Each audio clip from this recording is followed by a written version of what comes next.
24. The apartment house lobby was empty this time. No gunman waiting under the potted palm to give me orders.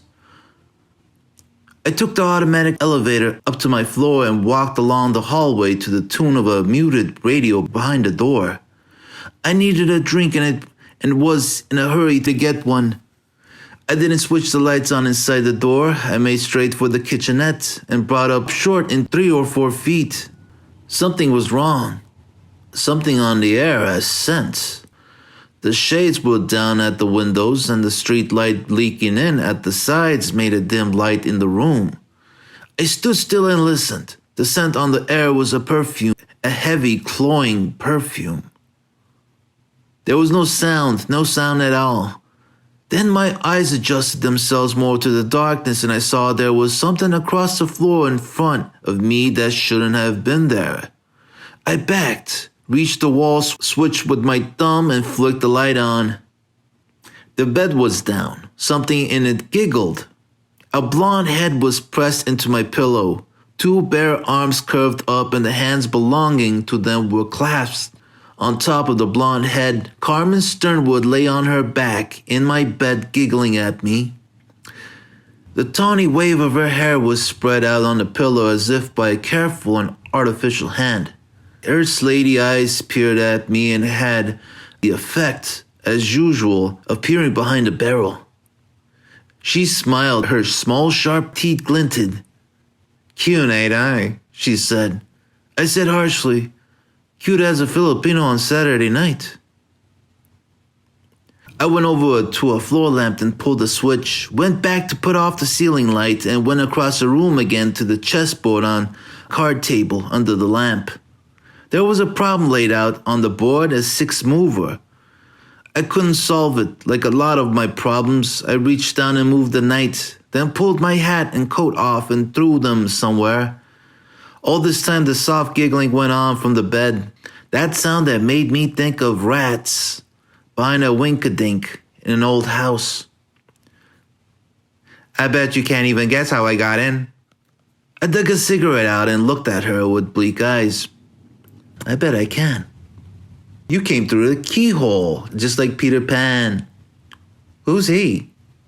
"Oh, a fellow I used to know around the pool room."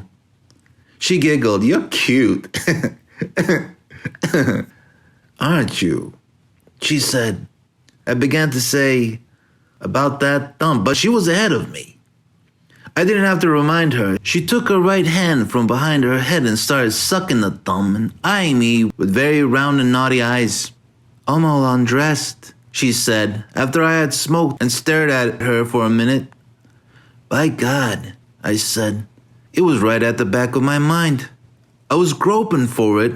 I almost had it when you spoke. In another minute, I would have said, "I bet you're all undressed. I always wear my rubbers in bed myself in case I wake up with a bad conscience and have to sneak away from it." You're cute." She rolled her head a little kittenishly.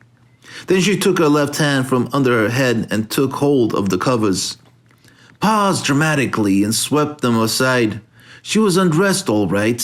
She lay there on the bed in the lamplight, as naked and glistening as a pearl. The Sternwood girls were giving me both barrels that night. I pulled a shred of tobacco off the edge of my lower lip. "That's nice," I said, "but I've already seen it all. Remember, I'm the guy that keeps finding you without any clothes on." She giggled some more and covered herself up again. "Well, how did you get in?" I asked her. "The manager let me in. I showed him your card. I stolen it from Vivian. I told him you told me to come here and wait for you. I was mysterious." She glowed with delight. "Neat." I said, "Managers are like that. Now I know how you got in. Tell me how you're going to go out." She giggled. "Not going?" "Not for a long time. I like it here. You're cute." "Listen," I pointed my cigarette at her. "Don't make me dress you again. I'm tired. I appreciate all you're offering me. It's just more than I could possibly take. Doghouse Riley never let a pal down that way. I'm your friend. I won't let you down in spite of yourself. You and I have to keep on being friends, and this isn't the way to do it. Now, will you dress like a nice little girl?" She shook her head from side to side. "Listen," I plowed on. "You don't really care anything about me. You're just showing how naughty you can be, but you don't have to show me. I knew it already. I'm the guy that found—" "Put the light on," she giggled. I threw my cigarette on the floor and stamped on it. I took a handkerchief out and wiped the palms of my hands. I tried it once more. "It isn't on account of the neighbors," I told her. "They don't really care a lot. There's a lot of stray broads in any apartment house, and one more won't make the building rock. It's a question of professional pride. You know, professional pride. I'm working for your father. He's a sick man, very frail, very helpless. He sort of trusts me not to pull any stunts. Won't you please get dressed, Carmen?" "Your name isn't Doghouse Riley," she said. "It's Philip Marlowe. You can't fool me." I looked down at the chessboard. The move with the knight was wrong. I put it back where I had moved it from. Knights had no meaning in this game. It wasn't a game for knights. I looked at her again. She lay still now, her face pale against the pillow, her eyes large and dark and empty as rain barrels in a drought. One of her small 5-fingered thumbless hands picked at the cover restlessly.